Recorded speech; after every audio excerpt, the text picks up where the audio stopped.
Look at the tank that's left. See? Literally in sandals. There are still bodies here. There are bodies here. These are our bodies. This is I don't know which one. We live. They say that Mishka went to the war to see. Did he see? I didn't expect that.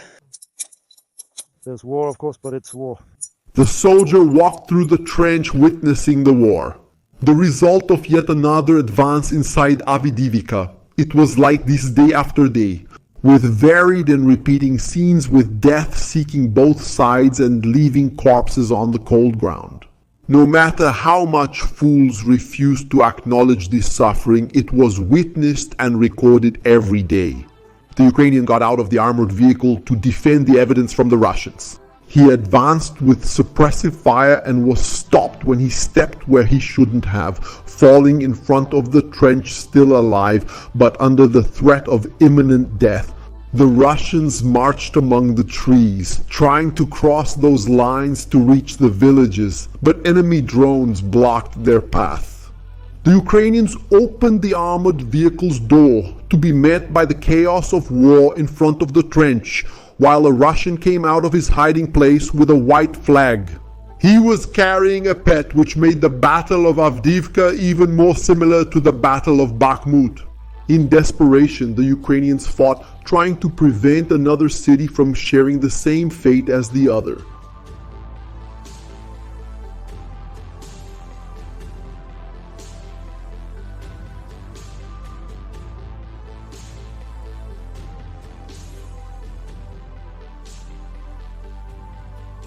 Betrayal, power, and money have always been at the core of politicians' hearts.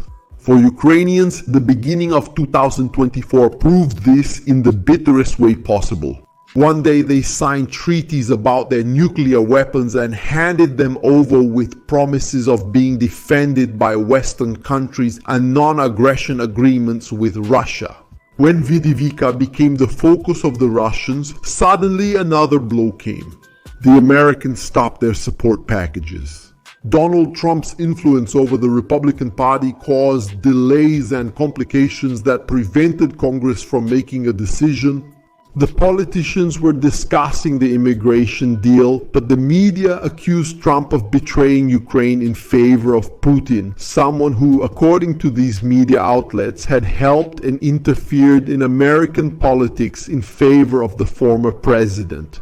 Thus, according to accusations within the American media, the Republican Party, which stands for conservative values, tradition, and patriotism, was surrendering to Vladimir Putin, a former Комитет Государственной Безопасности officer from the Soviet Union. If this information were true, it would be ironic and one of the great surprises that only time reveals when analyzing winners and losers in wars. It also suggested that the patriotism of politicians is usually for a country called money and a nation called power.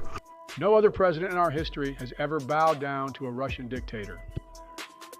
Let me be crystal clear. Meanwhile, Europe was shocked by Trump talking about ending NATO and encouraging Putin to attack its members if the support agreement was not fulfilled. And during that time, so many concerns also arose about the senility of the American president. Not only Americans lived with accusations and political games. Rumors were circulating in Ukraine that Zelensky had tense relations with Commander Valery Zaluzhny, who was bothered by the popularity that followed him beyond military circles. And also with serious discussions in meetings about the war. Added to this were the serious problems with mobilization. All of this seemed like just accusations. Inside Ukraine, the facts were that there was a lack of men, equipment, and ammunition. Only after weeks of rumors did President Zelensky replace his commander. Valery Zaluzhny was decorated as a hero of Ukraine and lost his position after rumors of a disagreement with Alexander Syrsky. The latter took over the position with a long history as a soldier, going back to the days of the Red Army when he marched in front of the Kremlin. Among his first actions was focusing on Avdiivka, where the troops were rotated after 2 years of intense fighting.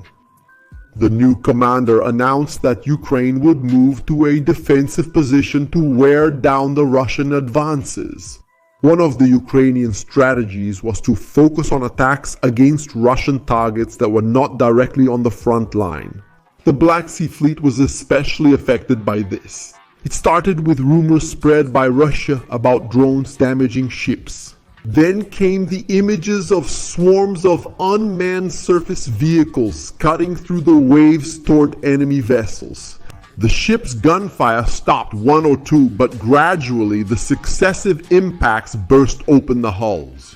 The explosions began to send the powerful Russian fleet to the bottom of the sea in a terrifying way, but this was denied by the Russians. Such denial led to the joke that the Russians were actually converting their ships into submarines. The initiative was part of the creation of the 385th Separate Brigade, a unit recognized by the Ukrainian Navy in 2024. Group 13 was one of the units responsible for operating drones and setting the swarms on course. Among their equipment were inventions like the Agora, capable of carrying 705 pounds of explosives, and the Sea Baby with an 1,894 pounds warhead. The latter was also capable of launching missiles. Thanks to these instruments, the Ukrainians sank military ships like the corvette Ivanovets and the landing ship Kaiser Kunikov. That was a sensible move by Ukraine considering its vulnerability in the face of the Russian initiative during the winter. It was a time when Avdiivka was about to fall according to what most analysts predicted. But the Ukrainians insisted that it would not become a new Baku. And as we will see ahead, there were more similarities between the two cities than people would like to admit.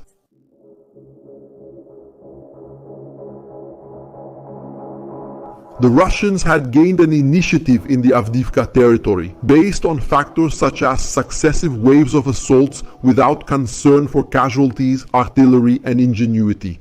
They walked through the tunnels and pipelines of Avdiivka to pass under the Ukrainian defenses while the artillery concealed their noise.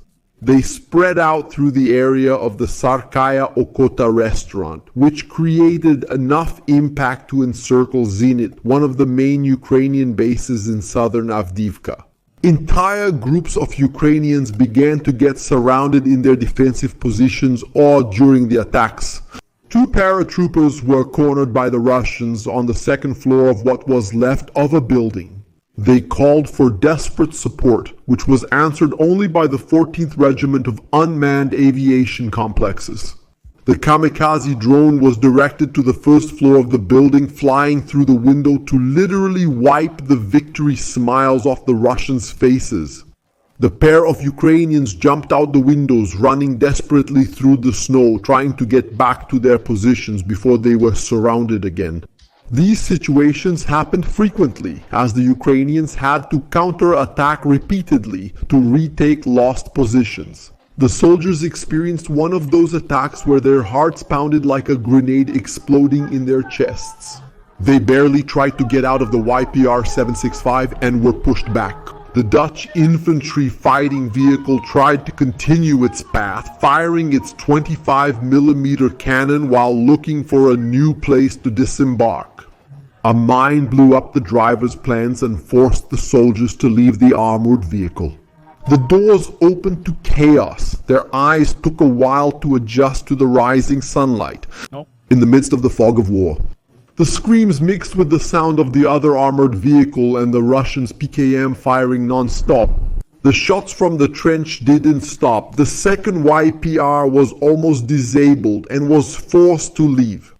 The remaining soldiers carried their wounded to safer positions to be rescued later. The entire path of the soldier in the war was hell. The Ukrainians landed to take another trench. They used the vehicle as cover to suppress the enemies. The gap to cross was too open for a run. Everything seemed fine with the AKs and PKMs firing at the opponents. The suppression was enough for them to move toward the target. One of the soldiers prepared the rocket-propelled grenade, and the warning was given for no one to stay in the firing line. One of them stepped back and his foot landed directly on a mine. The explosion threw him to the ground with a scream of pain that almost tore his throat. He looked in horror at his destroyed foot, then looked around for help, while the pain still escaped his lips in the form of groans. His companions couldn't help him. Stopping the assault would mean death for everyone, making the whole group an easy target for the Russians. He had to put on his own tourniquet before they were finally evacuated. The Russians kept advancing in line to attack the Ukrainian defenses. The best response was the drones. If there was a shortage of men, it was up to the drones of the 110th Brigade to drop grenades on the Russians among the trees. The enemy squads hoped to get past the tree lines and reach the buildings where they would be safer. The grenades stopped many of them. Those who didn't keep running tried to hide in the holes of the evacuated trenches. The grenades kept falling until the bunkers were turned into tombs. Reaching a house seemed like a relief for the soldier. Finally, the objective was within reach. But before entering, he was within reach of the drone that dropped the grenade and took away his hope.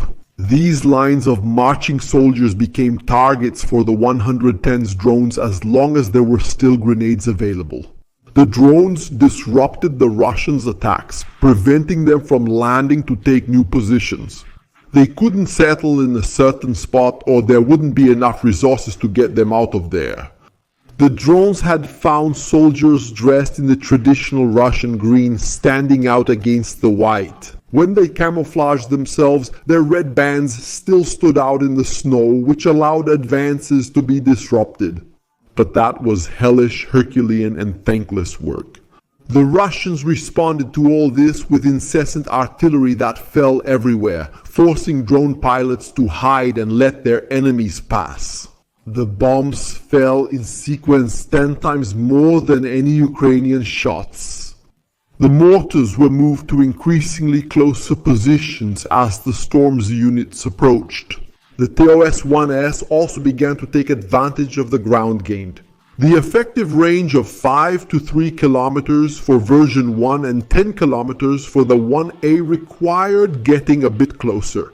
The thermobaric rocket exploded in the air, releasing a cloud of fuel. The deadly mist was ignited by a detonator, creating a high-temperature, high-pressure thermobaric explosion. The explosion extended for dozens of meters.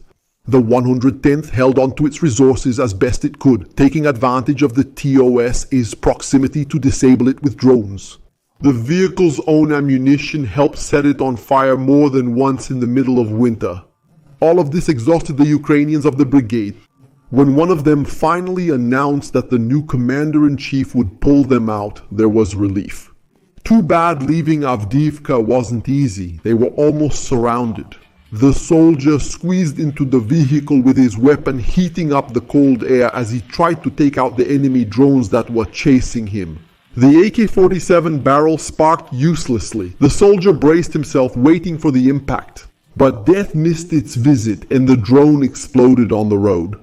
Prayers did not come to his lips in thanks. His eyes saw the smoke, but they were already fixed on the other drone.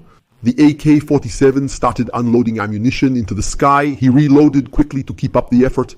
Finally, the drone couldn't keep up with him anymore. Only then did the soldier rest. Feeling the hot sweat starting to freeze in the winter, that's how, at 110, he left Avidívica, and reinforcements started to arrive to try to prevent the flanks from collapsing completely, exactly what happened in Bakum. With supply routes cut off, one of them, the main one, fell in mid-February, which made life in the city an even greater hell for the Ukrainians. And that wasn't the only similarity with Bakum. There were those who got trapped in April. These individuals became prey to the Russians' kamikaze drones. Vehicles used for escape were targeted by kamikaze drones to reduce the chances of soldiers leaving Avidívica alive. Trying to escape at night was also a problem. The drones detected the heat of the Ukrainians glowing in the middle of the frozen fields and followed them with grenades swinging beneath them. The men were detected trying to leave the trenches. The explosions drove them back to the bunkers, where they suffered as the explosives descended in a calm motion until the deadly blast. The Russian planes took off repeatedly. The Su-25S and Su-34s flew over the city in repeated bombing runs. The noise of the jets was a sign that the worst was yet to come. The KAB and FAB bombs rained down in tons on Avdiivka to keep the Ukrainians pinned down or to finish off the men inside buildings and trenches. They bombarded the entire region repeatedly for days. There were reports of up to 600 of them dropped in as little as 4 weeks. The Russian columns kept pressing on. His men riding in BMPs moved toward the tree lines, passing through minefields and watching artillery fall on their drones. The snow and cold wind on their uniforms felt even better than the heat from the bombs. They squeezed close together, waiting for the moment to disembark. The tanks fired at the Ukrainian defenses, clearing the way for the infantry to take the position. The fire from the destroyed armored vehicles was no comfort to the men as they stepped onto the frozen ground at the start of the fighting.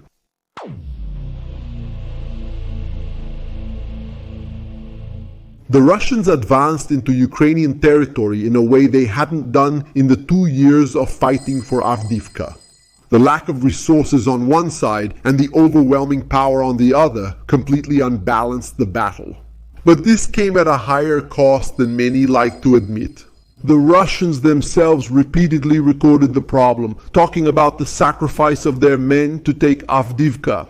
Only a fool thought that taking a fortified city with artillery and infested with drones wouldn't cause so many deaths. Yes, walk with me along the trench. Shout if you see a corpse. Of course, I'll film you. Here's the APC where the piece was very close to him. It fell right on top. If it had fallen on top, it would have also fallen 200 meters. So we live and it's fun. Seryoga is in the trench. I'm next to him. We're going with the supplies. You'll see the trick, shout. Our tank is here. It was also shot down. Everything was shot down. Look, there's nothing left. Our tanks were shot down. No, ours. The body is still there. He's down there. Which one is? The automaton dose is there too. Here's also the body that was broken. Someone stayed here. I don't know what. With the hair. Okay, here is our technician. It was also broken. Yeah, the tank was also broken. The tank also stayed here. Look. Specifically the sandals. There are more bodies here. Here is our body. This one is ours. This one is ours. It's all black. He's with a girl. I see ours. I wanted to shoot. Let's go on defense. It said over 4,000 people are here. 30% of the brigade. The bodies are present. Those are ours. There it is. It's been there for a long time. Here too. Let's go back, right? We can take these. If you need a bathroom, it might not even start to smell. Here too. Here too. It looks like the Takeda broke everything. This is our home. Mishka went to the war to observe. I didn't expect that.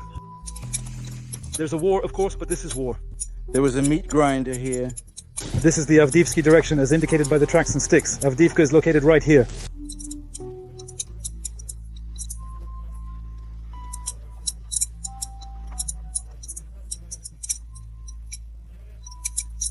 The bears kept marching to find hiding places.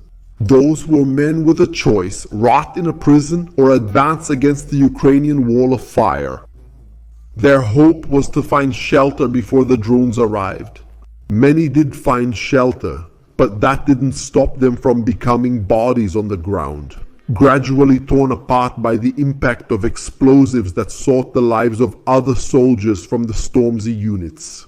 But by the sheer sadistic irony of war, if they managed to avoid rotting in prison, their bodies didn't rot in Ukraine either. Snow fell to preserve them, hardened on the ground. Thus those former prisoners made Avdiivka even more similar to Bakhmut. There, they were mercenaries serving the Wagner group, dying in droves to the point of being displayed by their leader. There they were men with contracts signed with the state, dying in droves without being displayed. The same shelter became a target for kamikaze drones from the 47th Mechanized Brigade. The 47th Brigade had the mission to defend the Stepov area, on the outskirts of Avdiivka, to prevent the Russians from completely closing the encirclement. The explosions forced the Stormzy soldiers out of the bunker, stepping over bodies covered by snow. They were anxious on the white ground, trying to take down more of the threat that loomed in the sky. The smarter ones didn't gather together, but hid and let the others become targets. The Stormzy looked from side to side, their hearts beating in anticipation of the drone's arrival. The aerial evil came close to them, exploding before their eyes and showering their bodies with shrapnel. The smartest ones stayed alive longer, but the drones came for them. The explosion confirmed to them that having their bodies trampled by advancing Allied troops was not a good idea. The first man to come out with the white flag had Wagner Gruspet. He survived the winter and the summer in Bakhmut.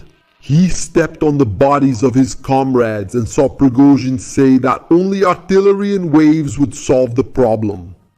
He solved it there. He was solving it in Avdiivka. But now the ex-prisoner, ex-Wagner Gru, now Stormzy, ran to a new shelter, forgetting the white flag in the snow. And there he received the last visit from the kamikaze drone. The drones chased these ex-prisoners who crowded Avdiivka. They hit squarely those walking on the snow in the empty fields where there was no trace of vegetation to hide. The soldier watched as the reconnaissance drone observed him. He took a deep breath. Next to his rifle and other holes where corpses lay. He waited for the drone's deadly contact to make him one more lost life in the snow. That was it, and he had to count on luck. A bear thought it would survive when the drone headed toward it and found a tree in its path. It seemed like a joke of war, which stole its hope for life less than a second later. The Russians didn't have only Stormzy, there were many different troops. One of them was the Armed Special Forces. Enlisted in Chechnya and trained at the Special Forces University, they went to fight in Ukraine. An analysis of Ukrainian intelligence data on Russian volunteer units confirmed that the ACMA Special Forces unit was made up of 90% non-Chechen fighters. By that time, the Russians were already inside the urban areas of Avdiivka. The ACMA troops walked through the villages and buildings, sometimes talking among themselves about what they could loot from the bodies on the ground.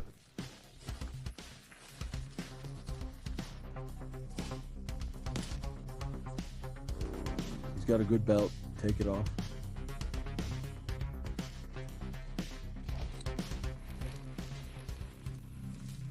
Then they prepared the RPGs and started firing at the Ukrainians. It was about clearing the way so they could enter a new network of trenches further ahead, passing village after village. When these groups took the tree lines, they were met with drones pointing their cameras at them from up in the sky. There was no training that could keep a man's heart from trembling in the presence of those rotors. Soldier Akhmat looked up, thinking about his fate. He begged to be spared. Without a proper bunker, he tried to hide among the trees, while the drone flew between the dry branches, circling like a hungry animal. He even tried to join his comrades in a hole, but was soon driven out. He was forced out, gripped by terror, only to immediately encounter the drone. He agonized under the tree, with his comrades hearing his groans from inside the bunker. The advances through the villages and tree lines continued. The Russians stepped on the snow, seeing in the distance the coke plant, one of the coke industries that were their target. Bradley from the 47th intercepted the men without caring whether they were Akhmat, Stormzy, or Marines. The ammunition pierced through the bodies in the same way. The Bushmaster cannon shattered the trees where the Russians tried to defend themselves. Each shot seen on the shooter's screen flashed as it took away the Russians' ability to launch another attack. When they gathered, a BGM-71 was fired to explode over the bodies. The kamikaze drones followed the vehicle to end the coordinated attack. The soldiers fell in the snow as they tried to hide from the Bradley's gunfire. The drone encountered the first one face to face and made him groan faceless on the ground, watched by his companions. The men on the road took the explosions in the open field with futile attempts to dodge. Their bodies were left lying in the snow. The soldier felt his body go cold and lose all warmth to fear when he saw the drone approaching. He tried to dodge at the last moment, but the terror must have slowed him down and the drone exploded over him. Another was surprised by death, violently massaging his back, and the last one was hit by a precise shot from a sniper that went through his neck. He fell holding his own blood, which froze in the snow. The Bradleys helped a lot in those battles. They were tough, surviving even the attack from the famous Russian Lancets. But they were far from indestructible. In one of those advances, the vehicle moved along the main road of the village with the Bushmaster cannon pounding the enemies. A mine was waiting, planted to bloom in fire beneath the armored vehicle. The crew kept firing relentlessly at their targets. The armored vehicle moved a little further until the energy drained from the machine. The crew managed to escape, running under the terror of a Russian retaliation. All this effort sometimes allowed the Ukrainians to retake a village or a tree line. But the Russians were too close. A T-80 raised its 125mm cannon. It fired high explosive fragmentation ammunition to wipe out the enemy defense. He pulled back to avoid becoming a target. The surviving soldiers were found by kamikaze drones that appeared repeatedly to end the lives of the Ukrainians. The trenches came under direct attack. The Russian soldiers advanced on opponents cornered by artillery and drones. The defenders further ahead tried to maintain suppressive fire at the bends of the trench, calling ZAKA to drop ammunition between the mounds of earth. The initiative was with the Russians. The explosions made the Ukrainians duck down, and a braver Russian advanced fearlessly with his rifle spitting death. One of the enemies was almost taken down. This Russian initiative shattered the defenders' courage. The Kremlin soldier came back, firing in the direction of the men who were retreating. He stayed there, taking a position in the trench and forcing the defenders to fall back further and further, until finally the position was taken.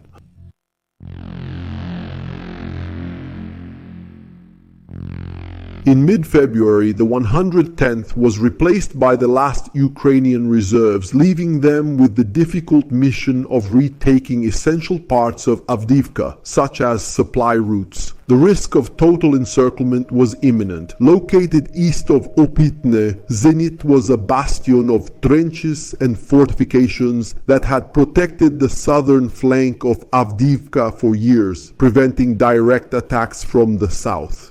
However, on the night of February 14th to 15th, Ukrainian troops withdrew hundreds of meters north of the Zenit-Chaburashka complex to avoid encirclement, giving up the area to the 1st Army Corps of Russia. The 3rd Ukrainian Assault Brigade was already in the city, acting to try to keep the Russians occupied, which many thought was a move of resistance, but in reality it was preparation for a total and desperate evacuation on the 16th.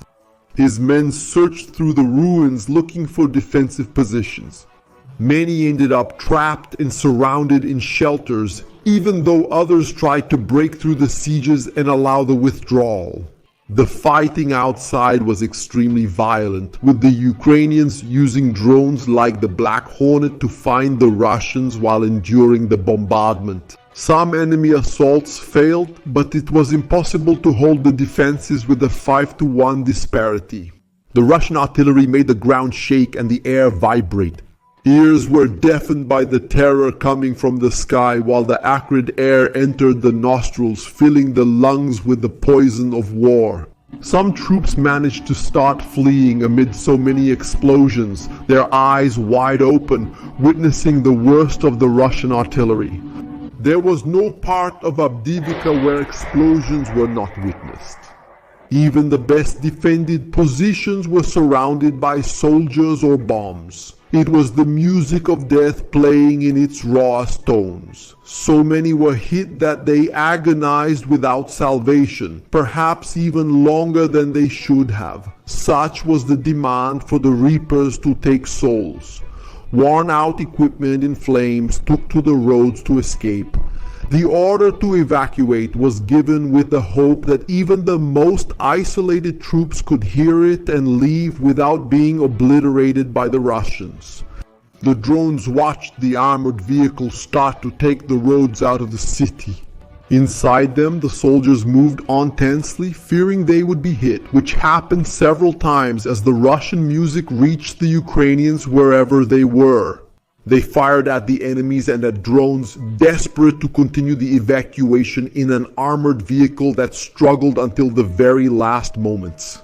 Those who were in a civilian vehicle suffered even more from the threat, certain that any contact with a Drone or a bomb meant certain death. There were so many Russians in the urban area that they crowded between buildings and houses, disobeying basic rules of war. They became targets for Ukrainian artillery, which fired repeatedly.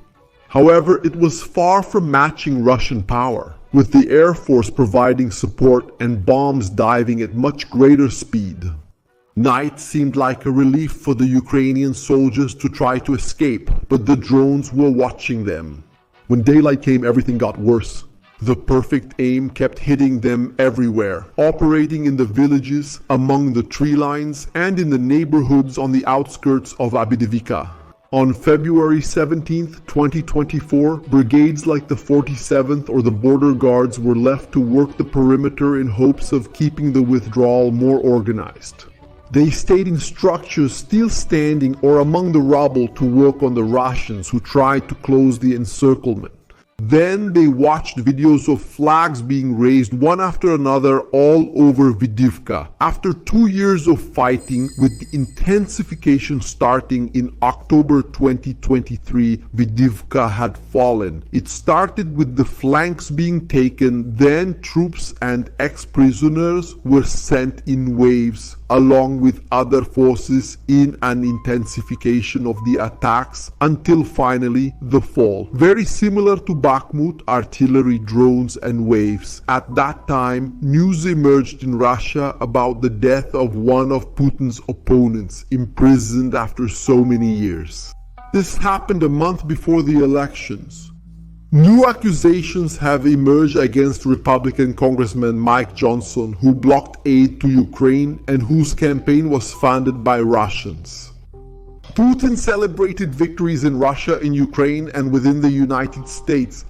His power was consolidating, with more weapons arriving from his allies like North Korea and Iran. The Russian president smiled inside the Kremlin. The bodies of Russian and Ukrainian soldiers with expressions of pain and horror froze in the snow, piling up in the fields. The war persisted, promising more deaths, with families torn apart, broken hearts, and men forever traumatized.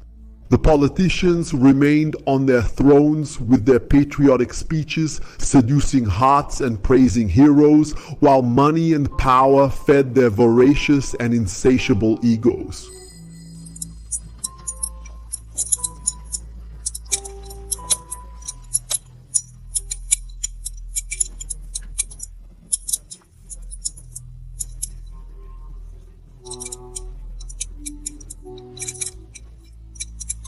Five states and it goes down, damn it. This automaton is on the ground.